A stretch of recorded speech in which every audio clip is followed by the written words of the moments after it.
Olá, sou Anderson e vamos para mais um vídeo de resolução da prova da Olimpíada Brasileira de Física das Escolas Públicas de 2021. E aqui nós vamos resolver a prova da segunda fase da prova experimental, tá? Nível A, que é para alunos do nono ano do ensino fundamental. O enunciado dessa questão diz sobre a lei de Hooke. A lei de Hooke é a lei que rege os fenômenos elásticos. Uma mola, por exemplo, pode ser comprimida ou distendida por uma força exercida sobre ela e, se essa força deixa de atuar, a mola tende a voltar a ter o mesmo comprimento original. A esta propriedade dos objetos, pela qual os corpos têm a forma alterada quando uma força deformante atua sobre eles e retornam à forma original quando a força é retirada, dá-se o nome de elasticidade. E essas alterações, elas dependem do tipo de material, no caso o arranjo dos átomos e tipo de ligação entre eles, havendo uns que são mais elásticos, uma mesma força aplicada resulta em deformações maiores, do que outros. O que isso quer dizer? Que dependendo do material, a gente aplicando a mesma força, esse material deforma menos do que outro. Como por exemplo, se a gente pegar uma borracha de pneu de bicicleta, ela deforma menos do que se a gente pegar aquele elástico de prender cabelo, certo? Por isso que a gente fala que depende do material.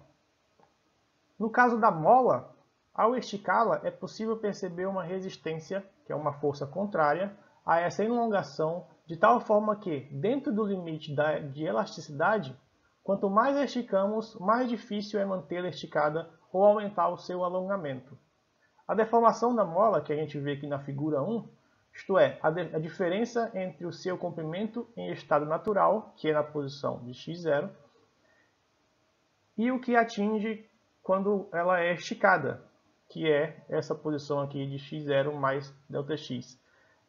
Onde a diferença da posição em equilíbrio para a posição esticada é dada pela distância chamada de ΔX. A lei de Hooke ela descreve a proporcionalidade entre essa deformação e a força, dada por essa equação aqui, onde a força F é igual ao negativo de K vezes ΔX. Certo? Bom, por exemplo, se a gente tem essa situação da mola aqui em equilíbrio presa a um bloco de massa qualquer, e a gente exerce uma força sobre ele, chamada de força F, certo? Na direção na nossa direita. Quando ela atinge um determinado nível de esticamento, uma distância, tá? ΔX, e considerando que nessa posição ele está parado em equilíbrio, a gente vai ter uma força contrária a ela, de mesma intensidade, que a gente chama de força elástica, beleza? Vamos continuar. Repetindo aqui a questão, a gente tem que o sinal negativo aparece porque a força é uma força resistiva, ou seja, contrária à ação da força aplicada para esticar ou comprimir a mola, como a gente viu no slide anterior. Para simplificar a fórmula acima, adotaremos o módulo da força elástica e trataremos ΔX como x. Dessa forma, a lei de Hooke pode ser expressa por F é igual a K vezes x. Adotar o módulo é basicamente ter o valor absoluto da força, tá? Sem se preocupar com a direção. E ΔX foi mais uma abreviação mesmo para simplificar a equação. Ok, pessoal? Onde essa força F é a força medida em newtons, tá? Representada pelo N. K é chamada de constante elástica, tá? Que é dada em newton por metro. E x é a distância em metros. Então agora vamos para o procedimento experimental. Para encontrar a constante elástica de uma mola, adotou-se o seguinte experimento. Uma mola foi pendurada em um anteparo horizontal, que é isso daqui, tá? Como se fosse o teto de uma casa que foi presa a mola, tá? Paralelamente a uma escala milimetrada, que são esses traços aqui, ó, que é como se fosse uma régua, tá? Conforme ilustrado na figura 2A. Adicionou-se então algumas arruelas à extremidade inferior da mola, operando a deformação representada pela figura 2B, que é essa daqui. E a partir disso, pode-se então medir o deslocamento total da mola, encontrando o valor da variação de seu comprimento e, por conseguinte, a força elástica. Beleza? Então a gente aqui de imediato já verifica duas situações. Aqui uma situação em que a mola possui uma arruela, tá? Aqui a gente consegue medir o deslocamento total da mola. E quando a gente inclui uma outra arruela, a gente tem um deslocamento maior. Beleza? Vamos em frente. Primeira questão, considerando a figura 2b, reproduzida no caderno de resoluções, faça o diagrama de forças. Quais as direções e sentidos das forças gravitacionais e elásticas? O diagrama de forças é basicamente você identificar quais forças agem no nosso sistema e a direção e sentido delas. Para a figura 2b, a gente tem aqui que a força gravitacional é o quê? É a força exercida pela Terra sobre um corpo de massa m, qualquer, certo? Aqui para o nosso sistema a gente tem que a mola está apontada para baixo e a força gravitacional da Terra puxa as arruelas para baixo, certo? A arruela tem massa m, então ela sofre a força gravitacional para baixo, como a gente ilustrou aqui nessa seta em azul. Contrária a ela, a gente tem a força elástica, que a gente representou por essa seta vermelha, que é contrária, e se o sistema está em equilíbrio, está parado, é uma força de igual valor e intensidade, mas de sentido diferente, certo, pessoal? Por isso que está na mesma direção, ok? Na vertical, mas em sentidos diferentes. Então aqui a gente tem o nosso diagrama de forças para esse sistema da figura 2b. E se o sistema não está em equilíbrio, estiver em movimento, tem aqui uma representação legal da gente verificar, tá? E quando a gente vê que essa linha tracejada passa pelo ponto zero, a força resultante, que é representada por essa seta vermelha, ela é inexistente, certo? Então o sistema está em equilíbrio. E quanto mais esticada ou mais comprimida é a mola, maior é a seta da força resultante, ou seja, mais força ela exerce quando está mais distante do seu ponto de equilíbrio. Beleza? Então vamos em frente. Antes da questão 2, ela faz uma introduçãozinha aqui, tá? Que diz o seguinte: variamos o peso na extremidade inferior da mola, anotando o deslocamento dessa mesma extremidade para cada um dos pesos adicionados. Com esses valores, podemos montar um gráfico que relaciona a medida do deslocamento ao peso na extremidade, obtendo esse gráfico aqui embaixo, beleza? Que determina o deslocamento da mola em função do peso, que é a força, colocado na extremidade inferior. O que é esse gráfico da força em função do deslocamento? Observem que aqui a gente tem um eixo vertical, tá? Que representa o deslocamento, e temos um eixo horizontal, que representa a força-peso do objeto colocado embaixo da mola, pendurado à mola, tá? Observe que nesse eixo vertical foram colocados diversos valores do lado, tá? Que são espaçados igualmente em 0,05 metros. Ou seja, desse ponto para esse ponto representa 0,05 metros. Daqui para cá foi adicionado mais 0,05 metros, que representa o ponto 0,10 metros. Beleza? E assim sucessivamente. Da mesma forma foi para a força-peso. A gente tem marcações que representam a força do objeto, divididos em 0,5 de 0,5 newtons, tá? Cada um. E aí ele fez o gráfico do deslocamento da mola em função do peso do objeto colocado na mola. Esse ponto aqui representa um peso de 0,5 newtons, ele teve um deslocamento de 0,05 metros. Logo depois ele colocou um outro peso com aproximadamente 0,7 newtons, tá? Que não está escrito, mas representa praticamente isso, e teve um deslocamento de aproximadamente 0,07 metros. E assim serve para todos os outros pontos, onde cada um desses pontos aqui é um peso diferente. Beleza? Então vamos para a questão número 2. Considerando a figura acima, trace no gráfico reproduzido no caderno de resoluções, que é esse gráfico aqui, a reta que mais se aproxima de todos os pontos, isto é, a reta média. E ele ainda diz aqui, ó, não ligue ponto a ponto. Por quê? Ele quer uma reta média. Ou seja, você não vai fazer isso daqui, ó, ligar de ponto a ponto uma reta para ficar dessa forma como está aqui. Ele quer uma reta mesmo bem definida aqui, que mais se aproxime de todos os pontos, tá? Então o que você vai fazer?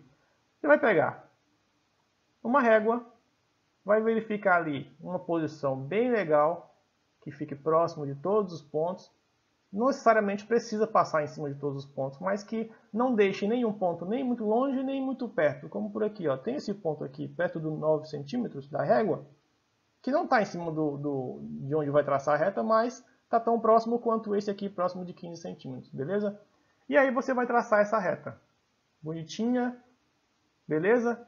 Pronto, feita a questão, temos aqui a nossa reta média do nosso gráfico da força pelo deslocamento numa mola. Questão 3. Essa reta média pode ser escrita como uma equação da forma y igual a ax mais b. No caso do gráfico obtido no caderno de resoluções, considerando b igual a zero nessa equação, tá? Compare essa equação com a equação da lei de Hooke, indicando a que corresponde o valor de A. Pois bem, temos aqui o gráfico, beleza? Esse gráfico representa os pontos lá dos pesos na mola e a gente fez uma reta média. Essa reta média, ela obedece a essa equação, y igual a ax mais b, que é a equação que representa todas as retas, beleza? E aí ele pediu para a gente comparar com a lei de Hooke. O que é a lei de Hooke? É a força igual a K vezes x. Olha só, se a gente comparar com y igual a ax com b igual a zero, a gente verifica que o y representa a nossa força, e o A representa a constante elástica, e o X representa o deslocamento X, que também chamamos de X. Beleza? Então, ele pediu para indicar o que corresponde ao valor de A. O valor de A corresponde à constante elástica K. E esse valor de A, no caso de K, ele representa a inclinação da nossa reta média. Beleza? Bom, definido o que representa A na equação geral da reta, a gente pode ir para a questão número 4. Usando a reta média que a gente fez lá na questão 2, siga os passos seguintes. Letra A. Escolha dois pontos A e B na reta e escreva o peso F e o deslocamento x correspondente a cada ponto, ou seja, um FA, um XA, um FB e um XB, olhando a nossa reta média no gráfico. Vamos botar aqui o gráfico e vamos escolher dois pontos, tá? No gráfico. Detalhe, não são dois pontos aqui que foram dos pontos experimentais, são pontos aleatórios na reta. Aqui, para facilitar, nós vamos escolher dois pontos, que o primeiro é o seguinte. Aqui nessa interseção aqui, ó, a gente vê que a reta média passa exatamente quando corta o ponto 2 da força, tá? 2 newton, e corta a posição de 0,20 metros. Não é isso? Conseguiram observar aí, ó? Então a gente tem que o nosso FA, que é a força do primeiro ponto, é 2 newtons, certo? E o nosso XA, que é onde corta exatamente em 2 newtons, é 0,2 metros. Ele pede para escolher dois pontos. Então vamos escolher um semelhante. Ali, ó, lá no 3 newtons, olha só, também passa quase que exatamente onde corta 3 newtons e onde corta 0,3 metros do deslocamento. Então a gente pode escolher esse ponto meramente por facilidade de identificar aqui no gráfico. Ah, posso escolher esse ponto aqui, ó, no meio aqui de 2,5 e 3? Pode. Só mais ou menos ali o que? 3,75? E seria mais ou menos também aqui 0,275. Certo? Mas para facilitar, escolhemos aqui esses dois pontos. Pronto, escolhidos os pontos, a gente pode ir então para a alternativa B, certo? Que diz o seguinte: determine a relação de proporcionalidade K igual a FB menos FA dividido por XB menos XA e responda. Se uma mola tiver K um valor maior que o obtido na relação acima, ele será mais ou menos elástica que a mola dessa questão. Justifique. Pronto, então depois que a gente escolheu os dois pontos com o valor de F e de X, certo? Para os dois casos, a gente vai ter que aplicar nessa equação de proporcionalidade para obter o valor de K. O valor de Ka para esse ponto e o valor de Kb nesse ponto devem ser iguais, ou seja, Ka igual a Kb deve ser igual a K.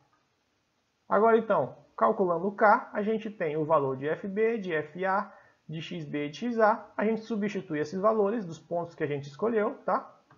E faz a continha. 3 menos 2 dá 1, 0,3 menos 0,2 dá 0,1.